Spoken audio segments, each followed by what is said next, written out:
दरम्यान अजित पवार यांच्याबद्दलचा एक आणखी गौप्यस्फोट रोहित पवार यांनी केला। तो म्हणजे अजित पवारांनी गेल्या काही दिवसापासून प्लास्टिकच्या बाटलीतून पाणी पिणं बंद केलं होतं।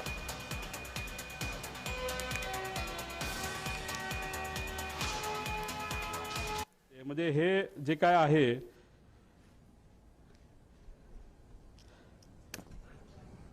आता हे जे काय झालं ते झालं।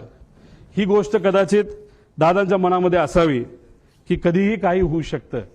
त्यामुळे गेल्या काही महिन्यांमध्ये दादा प्लास्टिक बॉटलवरनं दादा अशा बॉटलमध्ये त्या ठिकाणी आले होते।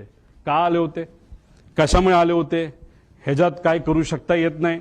म्हणून तुमचे नजीकच्या काळामधले काही महिन्यातले जर तुम्ही त्यांचे व्हिडिओज बघितले, मागे सिक्युरिटीचा अधिकारी असतो उभा, तो सुद्धा त्यांचा विश्वासू, त्याच्या हातामध्ये काचेची बाटली असते आणि ती काचेची बाटली अशीच नसते, ती बऱ्याच वेळा चेक केलं जातं आणि त्यानंतर त्यांच्या हातामध्ये ती बाटली असायची।